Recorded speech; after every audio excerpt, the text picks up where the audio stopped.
Aapki ಅದಾಲತ್ನಲ್ಲಿ film star Gulshan grower ಅವ್ರ ಮೇಲಿರುವ ಆರೋಪ ಇವರು ಆಕ್ಟಿಂಗ್ ಮಾಡೋದು ಕಡಿಮೆ, ಆಡಂಬರ ಮಾಡೋದು ಹೆಚ್ಚು. ಗುಲ್ಶನ್ ಅವರೇ, ತುಂಬಾ ಜನ ಈ ಮಾತನ್ನ ಹೇಳ್ತಾರೆ, ನಿಮ್ಗೇನು ಟ್ರೈನಿಂಗ್ ಆಗಿತ್ತಲ್ಲ ನಿಮ್ಮ ಬಾಲ್ಯದಲ್ಲಿ, ಅದು ಇವತ್ತಿನವರೆಗೂ ಕೆಲಸ ಮಾಡ್ತಾ ಇದೆ ಅಂತ. ನಾನ್ ಕೇಳ್ಪಟ್ಟೆ ಮೊದಲ ರೋಲ್ ನೀವು ಮಾಡಿದ್ರಲ್ಲ ರಾಮ್ಲೀಲಾದಲ್ಲಿ, ಒಂದು ಕೋತಿ ರೋಲ್ ಮಾಡಿದ್ರಿ ನೀವು. ಹೌದು, ಇದು ಫ್ಯಾಕ್ಟ್. ನಾನು ದೆಹಲಿಯ ತ್ರಿನಗರದಲ್ಲಿ ನಮ್ ತಂದೆ ರಾಮ್ಲೀಲಾ ಲೇಖಕರು ರಾಮ್ಲೀಲಾನ ನಡೆಸ್ತಾ ಇದ್ರು. ಅಲ್ಲಿ ಹನುಮಾನ್ ಅವರ ವಾನರ ಸೇನೆಯಲ್ಲಿ ರೋಲ್ ಸಿಕ್ಕಿತ್ತು. ಅಲ್ಲಿಂದ ಶುರು ಮಾಡಿದೆ ನಾನು.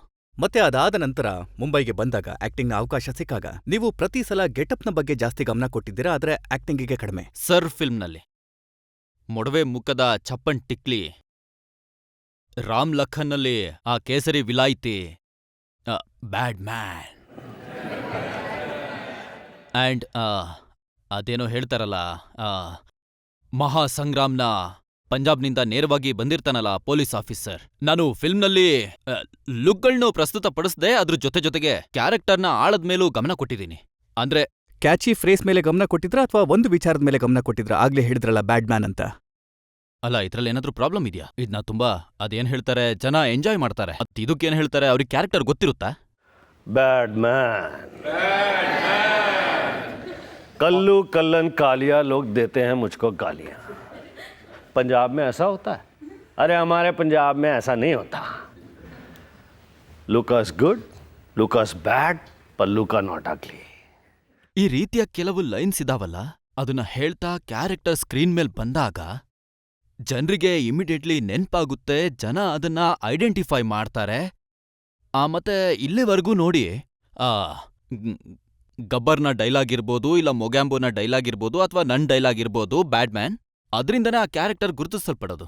ಒಂದ್ ವೇಳೆ ನಾನ್ ನಿಮ್ಮ ಮುಂದೆ ಬರುವಂತ ಸಿನಿಮಾಗಳ ಹೆಸರುಗಳನ್ನ ನೋಡಿದ್ರೆ, ಒಂದು ಸಿನಿಮಾದ ಹೆಸರು ಶಾದಿ ಸೆ ಪೆಹ್ಲೆ, ಅದರ ನಂತರ ದರ್ವಾಜಾ ಬಂದ್ ರಖನಾ, ಅದರ ನಂತರ ಸೌತನ್.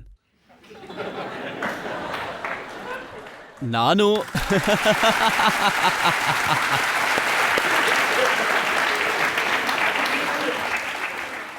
ರಜತ್ ಸರ್, ನನ್ಗನ್ಸುತ್ತೆ ಇನ್ಮುಂದೆ ನೀವು ಫಿಲ್ಮಲ್ಲೂ ಕೂಡ ಬರೆಯಕ್ ಶುರು ಮಾಡ್ಬೇಕು.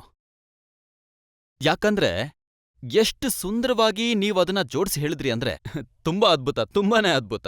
ಇತ್ತೀಚಿಗಷ್ಟೇ ಒಂದ್ ಸ್ಟುಡಿಯೋದಲ್ಲಿ ತಮಾಷೆ ಮಾಡ್ತಿದ್ದೆ.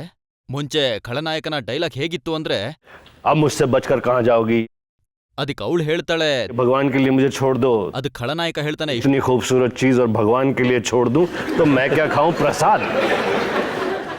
ಆಮೇಲೆ ಅವಳು ಓಡ್ ಹೋಗ್ತಾಳೆ. ಎದುರುಗಡೆ ರಜತ್ ಶರ್ಮಾ ಅವರು ಸಿಗ್ತಾರೆ. ಅವಳು ಅವ್ರ ಹಿಂದೆ ನಿಂತ್ಕೋತಾಳೆ. ಆಗ ರಜತ್ ಶರ್ಮಾ ಹೇಳ್ತಾರೆ, इसको तो मैंने बचा लिया, अब तुम्हें कौन बचाएगा, कैमरा ऑन करो. ನೋಡಿ, ಈ ರೀತಿಯಾಗಿ ನಿಮ್ಮನ್ನ ಇಟ್ಕೊಂಡು ನಿಮ್ ಬಗ್ಗೆ ಏನ್ ಹೇಳೋದು ಅಂದ್ರೆ, ನೀವು ಇಲ್ಲಿಗೆ ಬಂದಾಗ ನೀವು ಯೋಚಿಸಿದ್ರಾ ನಿಮ್ಮನ್ನ ಯಾರು ಕಾಪಾಡ್ತಾರೆ ಅಂತ?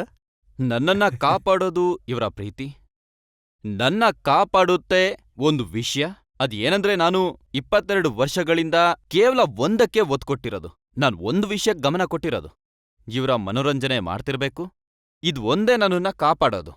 ನಾನ್ ಹೃದಯಪೂರ್ವಕ ಹೇಳ್ತಿದ್ದೀನಿ, ನಾನ್ ಏನೆಲ್ಲ ಅಚೀವ್ ಮಾಡಿದೀನೋ, ಹೆಸರು, ಖ್ಯಾತಿ, ಹಣ, ಇವೆಲ್ಲ ಇವರ ಆಶೀರ್ವಾದ. ಅವರಿಗೂ ಹಾಗೆ ಅನ್ಸಿದ್ರೆ ಚಪ್ಪಾಳೆ ಹೊಡಿತಾರೆ.